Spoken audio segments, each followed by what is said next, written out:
कार्यक्रम हेलो किसान वाणी में सभी किसान भैया बहनों को बहुत ही बहुत स्वागत है। स्वीकार करो हमारी दो हाथ जोड़े की राम राम। आकाशवाणी के स्टूडियो में विषय विशेषज्ञ पधार चुके हैं। कृषि विभाग से पधारे हैं उप संचालक कृषि जितेंद्र सिंह राजपूत जी, पूर्व कृषि अधिकारी जीपी विश्वकर्मा जी, पशु चिकित्सक डॉक्टर BK शर्मा जी। सभी जनों को बहुत ही बहुत स्वागत है। और अपन बात कर लेते हैं आज के अपने पहले किसान भैया से। हेलो। हाँ हेलो। आकाशवाणी भैया आकाशवाणी सागर और कार्यक्रम को नाम आपने बता दो। हेलो किसान वाणी। क्या नाम है? क्या बोल रहे हैं? चांदा मऊ से सलमान। हाँ सलमान भाई का समस्या कहानी आज क्या नाम? चना की किस्मों की जानकारी चाहने हैं। हाँ तो चना की अबई बोनी कर रहे कहा है। हाँ बिल्कुल ठीक है, आपकी ये समस्या को निदान करें देते हैं। उप संचालक कृषि विभाग दमोह से पधारे जितेंद्र सिंह राजपूत जी। नमस्कार किसान भाइयों। कि चने में आप उर्वरक कौन सा डालेंगे पहले ये बताइए। DAP। हाँ देखिए, एक आपको बहुत अच्छा विकल्प बताने वाला हूँ कि DAP के स्थान पे हम क्या उपयोग कर सकते हैं। अगर आप 3 बोरी सिंगल सुपर फास्फेट और आधी बोरी यूरिया का उपयोग करेंगे तो वो DAP के ही बराबर जो है उसमें पोषक तत्व होंगे। DAP के बराबर नहीं, जबकि उससे ज्यादा होंगे, क्योंकि DAP में केवल 2 ही पोषक तत्व मिलते हैं, एक नाइट्रोजन दूसरा फास्फोरस। और जब आप सिंगल सुपर फास्फेट उपयोग करेंगे तो उसमें फास्फोरस भी आपको मिल जाएगा, साथ में आपको गंधक भी मिल जाएगा, कैल्शियम भी मिल जाएगा। और आधी बोरी यूरिया डालेंगे तो नाइट्रोजन मिल जाएगा। और तो पोषक तत्व भी आपको ज्यादा मिलेंगे और आपकी मिट्टी में भी सुधार होगा। तो आप जो है जिस तरह से पूरे विश्व में ही ये जो हमारे DAP की क्राइसिस है, तो इससे भी हम निजात पा सकते हैं। और आप जैसे कि कह रहे हैं कि आपको चने की किस्मों की जानकारी चाहिए, तो बहुत सारी किस्में हैं चने के लिए जो कि हमारी उक्टरोधी भी हैं, जिसमें आप JG12, JG24, JG36, JG63, RVG 201, RVG 202, RVG 203, 204 और 205 ये किस्में हैं। आप इनका चयन कर सकते हैं अपनी बुवाई के लिए। लेकिन जब भी आप बुवाई करें उसके पहले बीज का उपचार करें। एक उर्वरक में ही नैनो DAP की बोतल आने लगी है, वो 625 रुपए के आसपास की आती है। आप इससे अगर बीज का उपचार करेंगे तो निश्चित तौर पे आपके जो पौधों की जड़ें हैं वो मजबूत रहेगी। यदि आप काबुली चना भी लगाना चाहते हैं तो JGK1 और JGK5, JGK2 और JGK19 ये जो है आप वैरायटी काबुली चने की भी लगा सकते हैं। काबुली चना चूंकि मीठा होता है और थोड़ा खाने में ज्यादा टेस्टी होता है, तो इसमें क्या है, थोड़ा कीटों का प्रकोप अधिक होता है। इससे बचने के लिए आप इसका जो इंटीग्रेटेड पेस्ट मैनेजमेंट है, जिसको हम एकीकृत कीट प्रबंधन कहते हैं, जिसमें हम जैविक कहते हैं और कल्चरल प्रैक्टिसेस भी करते हैं, और जब नियंत्रण नहीं होता है तो हम रासायनिक पे जाते हैं। तो इस तरह की हमें प्रैक्टिस करने की आवश्यकता होती है। ठीक है सलमान भैया, पीसी की किस्में बताएं देते हैं अपने पधारे विश्वकर्मा जी। पीसी के लिए अभी समय है, नवंबर फर्स्ट वीक तक बो सकते हैं और सिंचित तो और आगे भी जा सकता है। अब आप असंचित अगर गेहूं की किस्में बोना चाहते हैं तो हम बता दे रहे हैं आपको, है न। ये असंचित गेहूं 15 अक्टूबर से 30 अक्टूबर तक अपन बो सकते हैं। ये अर्ध सिंचित गेहूं की किस्में हैं। असंचित में जो उन्नत प्रजातियां हैं HW 2004, GW 17, HI 1500 और JW 3020। अगर सिंचित लगाना चाहते हो तो सिंचित में GW 190, GW 273, GW 322, WH 147, HI 8498 निगम से या कहीं भी आप और अन्य संस्थाओं से खरीद सकते हो। भूमि की अच्छी तरह से तैयारी कर लें, भूमि उपचार करें, कहीं अगर आपका ओकटा के लिए दवाई डाल लें। और चना और मसूर के लिए बहुत अच्छा समय चल रहा है अभी। चना, मसूर, मटर, अलसी, सरसों, इनकी बुआई का उचित समय है। ठीक है सलमान भैया, आपने हमारे फोन लगा, आपके लाने बहुत ही बहुत धन्यवाद। हेलो। नमस्ते सर। नमस्ते भैया, स्वागत है आपको कार्यक्रम हेलो किसान वाणी में। बिल्कुल राज साहब, बोले लोधी। अब बताओ भैया समस्या का कहानी किसानी से जुड़ी भाई। सर आसो कौन सी फसल आसों कौन सी फसल सही रहेगी जी? आसों कौन सी फसल में लाभ मिल है जो जान वो चाहत हो, ये प्रश्न को जवाब दे रहे हैं अपने ते पधारे विश्वकर्मा जी। आप किसान बहुत अनुभवी होता है और पूरा अनुभव होता है, वो मौसम और उसका मिजाज देखकर ही फसलों को बोता है। कौन सी खेत में कौन सी फसल लगानी है ये आपको तय करना है, लेकिन पानी की उपलब्धता को हम दृष्टिगत रखते हुए, जिस तरह से इस साल 60 इंच बारिश से ज्यादा हुई है हमारे यहाँ जिले में, अगर हम गेहूं की फसल ज्यादा लेते हैं तो हमें पानी की उपलब्धता अच्छी रहेगी। आप जहां 2 पानी दे पाते थे वहां इस बार 4 पानी आप दे सकते हो, इसलिए फायदा इसमें ज्यादा रहेगा। और हो सकता है इस बार तुषार और पाला ज्यादा लगे, क्योंकि ज्यादा बारिश होने के कारण इसकी संभावना ज्यादा रहती है। इसलिए चना मसूर को विशेष तौर से आप थोड़ी सी ऊपर, जो हमारी ऊपरी खेती है, झील वाली जगह छोड़ करके, टगर वगैरह बोलते हैं, या नजदीक पहाड़ के नजदीक ना बोएं। मैदानी क्षेत्र में अगर चना मसूर की फसल लगाते हैं तो उससे भी फायदा होगा, लेकिन इसमें थोड़ा सा इस साल जल्दी दिसंबर तक बहुत अधिक ठंड पड़ेगी, तो ऐसे मौसम में पाला और तुषार पड़ने की स्थिति को देखते हुए अगर हम गेहूं की उन्नत किस्में और अच्छी प्रजातियां बोएं, जिससे आपको ज्यादा से ज्यादा लाभ होगा। समय है अपने पास, नवंबर एंडिंग तक और दिसंबर के फर्स्ट वीक तक भी सिंचित गेहूं की अच्छी वैरायटी, अच्छी किस्में लगा सकते हैं और अच्छा उत्पादन प्राप्त कर सकते हैं, बशर्ते है कि आप भूमि उपचार, बीज उपचार पर विशेष ध्यान दें। ठीक है बोले भैया जी सर पशुओं के लाने बढ़ाने के लाने अपना चाहिए पर दूध बढ़ावे के लाने का करो चज्जे। जी सर। यही बीच में अपने स्टूडियो में पधारे हैं पशु चिकित्सक डॉक्टर B.K. शर्मा जी, आपकी ये समस्या को निदान करें देते। देखिए, जो भी ब्रीड है, एक तो ब्रीड पर डिपेंड करता है उसकी क्षमता कितनी है, फिर भी हम लोग अपनी कमी ना रखें, ब्रीड का तो जो है तो ठीक है। इसके लिए आपको 2-3 चीजें जो ऐसी हैं पशुपालक को निश्चित ही करना पड़ेंगी। सबसे पहले प्रत्येक 3 माह में जो भी दुधारू गाय हैं उनकी डिवर्मिंग करना है। कृमिनाशक जो दवा है 3 ग्राम हर 3 माह में बिना डॉक्टर की सलाह के आप शाम के समय में कुछ कम चराकर इस दवा को गुड़ के साथ दे सकते हैं। जैसे ही आपने ये दवा हर 3 माह में दी, एक कैलेंडर टांग लीजिए आप अपनी डेयरी में, नहीं तो हम व्यस्त इतने हैं आजकल कि किसी को याद नहीं रहता, जिससे हमें पता चले कि हमने कब डिवर्मिंग पहले की थी। और सभी पशुओं की एक साथ डिवर्मिंग कराएं।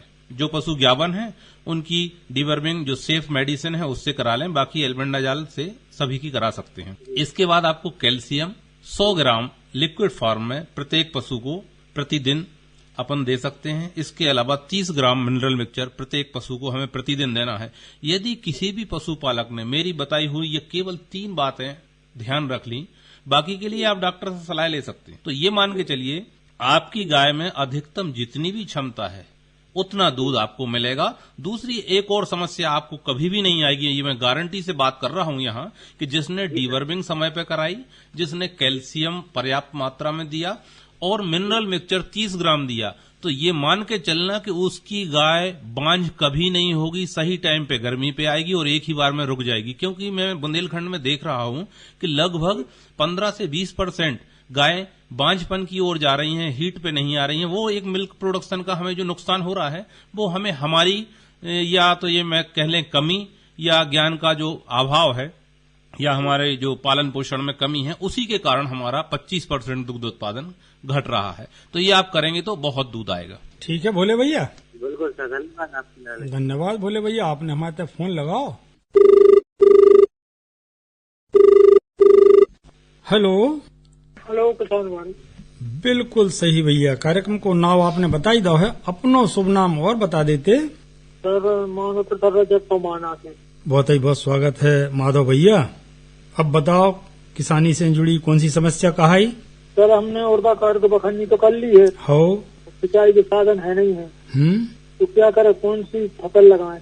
खेत में नमी अच्छी खासी कहानी जी। समस्या को निदान करें देते बहुत ही उम्दा तरीके से विश्वकर्मा जी।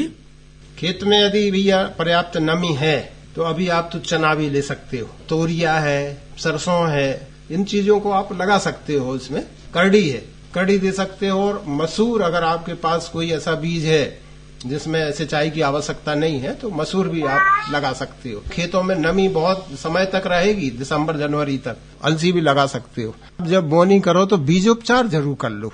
बीजोपचार से जो है आपके जितने पौधे नमी में जर्मिनेट होंगे, अंकुरण होगा, वो 100% आपके बचे रहेंगे।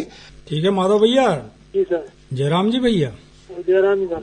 एक और किसान भैया को अपन फोन लेवे, एक के पहले अपन सुने लेते हैं डॉक्टर गजाधर सागर को गाओ भाव जो लोकगीत। मिल जे हैं भगवान रे मानवा, मिल जे हैं भगवान, मिल जे हैं भगवान रे मानवा, मिल जे हैं भगवान।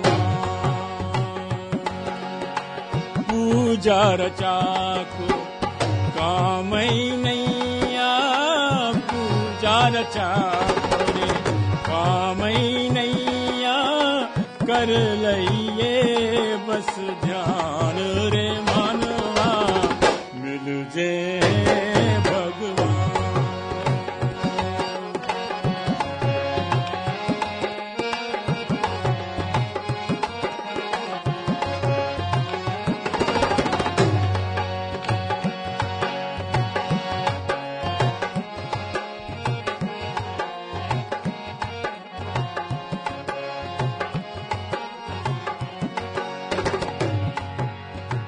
पहले मिलेंगे अंगल जंगल, पहले मिलेंगे रे अंगल जंगल, पहले मिलेंगे अंगल जंगल, फिर मिल है रे बियाबान रे मानवा, मिल जे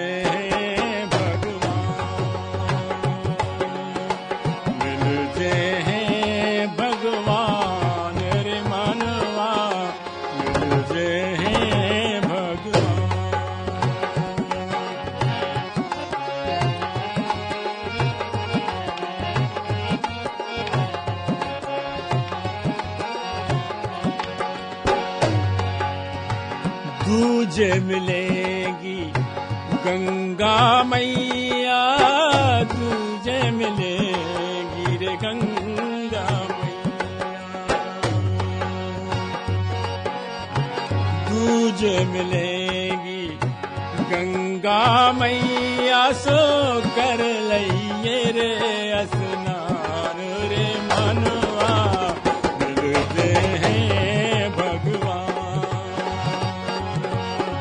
मिलते हैं भगवान रे मनवा, मिलते हैं भगवान। पूजा रचा को काम ही नहीं आ, पूजा रचा को रे काम ही नहीं आ, कर लइए रे बस ध्यान रे मनवा, मिल जे भगवान।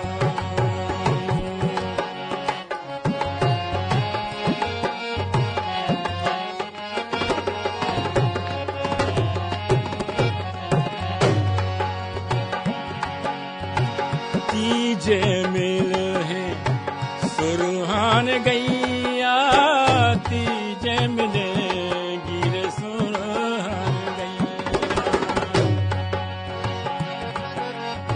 तीजे मिलेगी सुरहान गैया, सो करिए दूता पान रे मनवा, मिल जे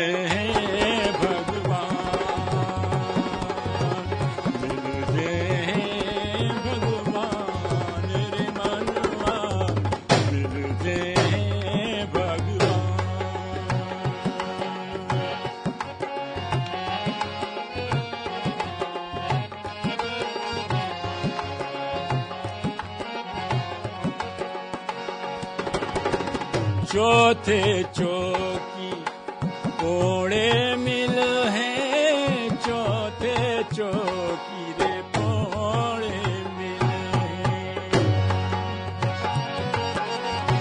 चौथे चौकी कोणे मिल है आंजनी सुत हनुमान रे मनवा मिल जे हैं भगवान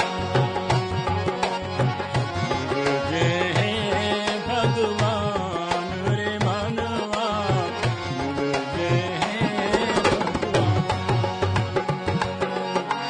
अंतिम तो है दर्शन दे हैं अंत में तो है दर्शन दे अंत में तो है दर्शन दे हैं थारे धनुष और बाण रे मनवा मिल जे हैं भगवान मिल जे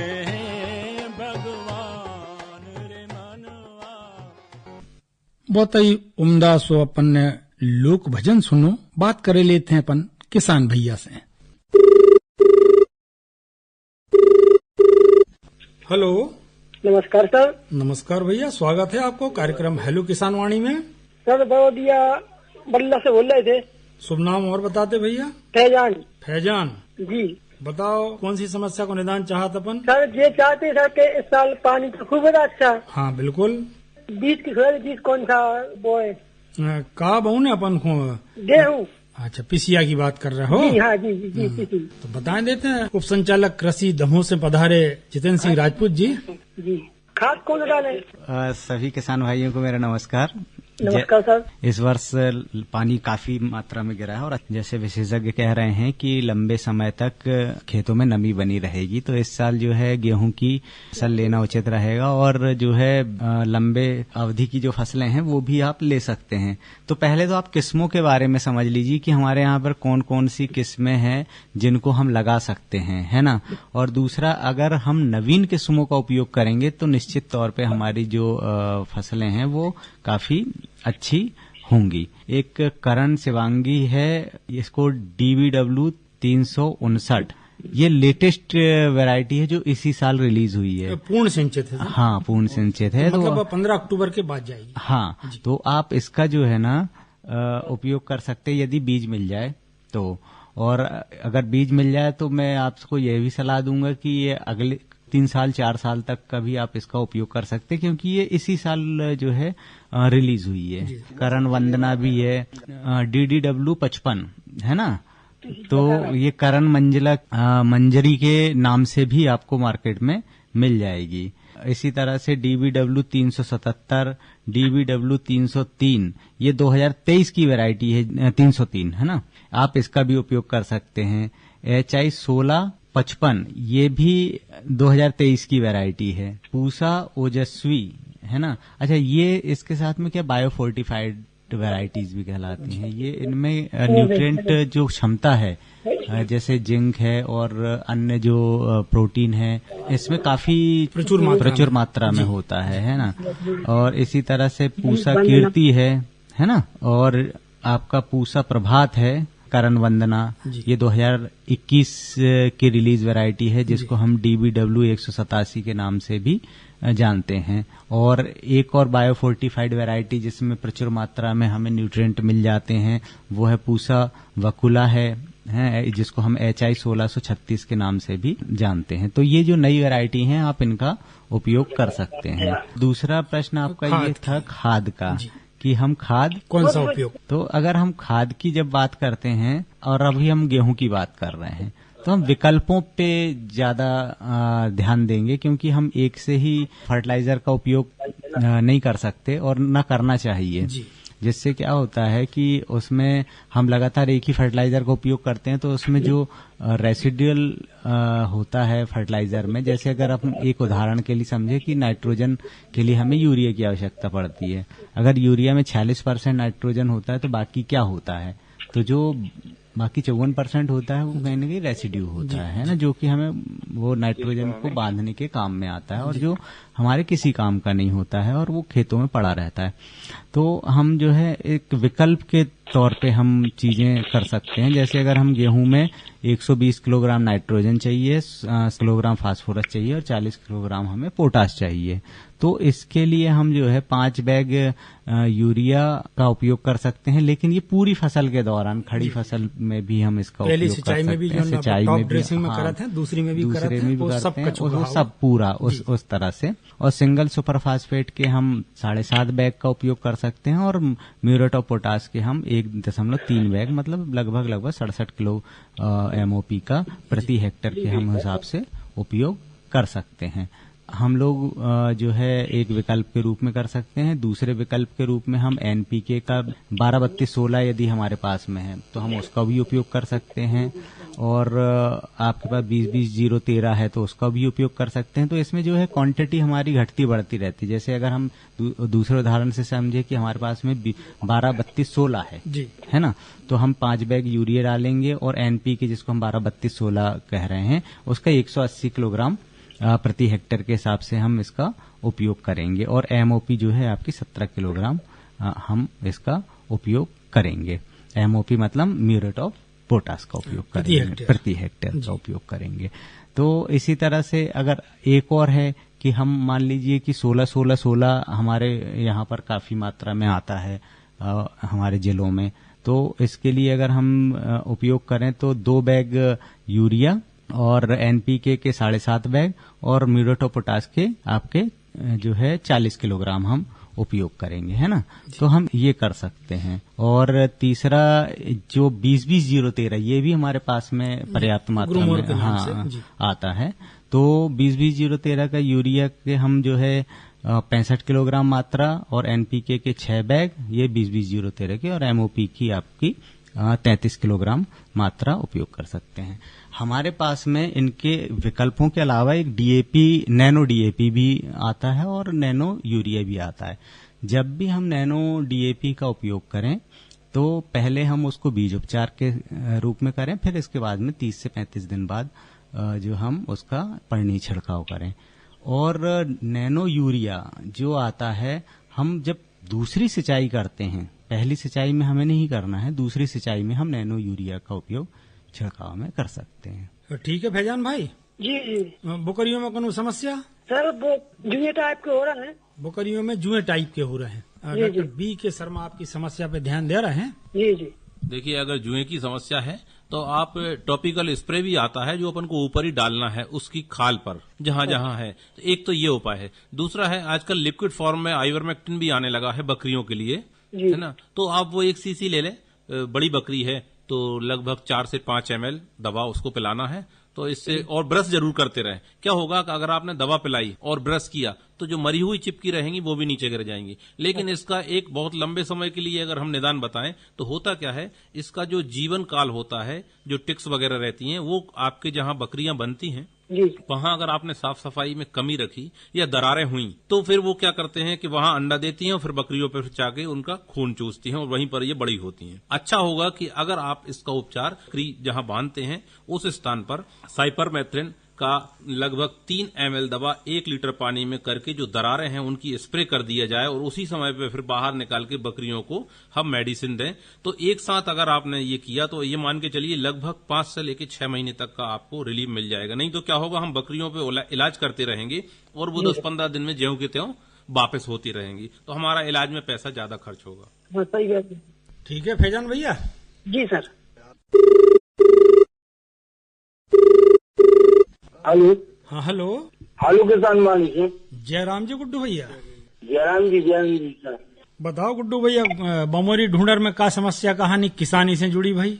तो हम जो पूछा जहाँ पानी को साधन नहीं है तो चना मसूर की कब से शुरू करें और कौन सा बीज बाए कि जो उनमें ओगराने लगे? जो उनमें ओगराने लगे। हाँ, और बोनी अपनी चना की कब से करे? तापमान तो ज्यादा है, कम पानी एक आध पानी मिलता है। बिल्कुल ठीक है। तो आपकी ये समस्या को निदान करेंगे थे विश्वकर्मा जी। चौबे जी नमस्कार। अरे नमस्कार चौबे जी, नमस्कार। और इस साल तो पानी तो पर्याप्त मात्रा में गिरा है अपने यहाँ, है नहीं? जी। 60 इंच बारिश हो गई और जहाँ हम एक पानी दे पाते थे वहाँ हम 2-3 पानी भी दे सकते, ये व्यवस्था है अभी। लेकिन अगर अपने यहाँ ऐसी जगह बोना चाह रहे हैं जहाँ पानी हम दे नहीं सकते, चने है, अलसी है, मसूर है, सरसों है, कुसुम करड़ी है, इनको आप लगा सकते हैं, है नहीं। बटरी है और आपकी मसूर की बगैर पानी के होती थी पहले, है ना। तो इस साल तो चौबे जी पर्याप्त पानी है और नमी भी हमारे ख्याल से जनवरी तक तो पर्याप्त रहेगी। अगर अच्छी तरह से आप अभी खेत को तैयार करके और पाटा चला करके नमी दबा दोगे तो बहुत अच्छी नमी रहेगी। और अभी समय चल रहा है, अभी अपन इनकी बोनी कर सकते हैं। चना, मसूर, अलसी, सरसों उन्नत किस्में हैं। पूसा मानव आई है, नई किस्म आई है 2211 की, JG 12 है, JG 24 है, ये तो चल ही रही हैं। अपने यहाँ की अनुशंसित फसलें हैं। JG 36 है, JG 63 है, RBG है 201, 202, 203, जो भी उपलब्ध हो जाए बीज, ये सभी उकटन रोधी किस्में हैं चौबे जी। और उकटन रोधी के लाने एक काम और करें आप, ये बार थोड़ा सा उकटा लग सकता है कि नमी ज्यादा रहे खेतों में।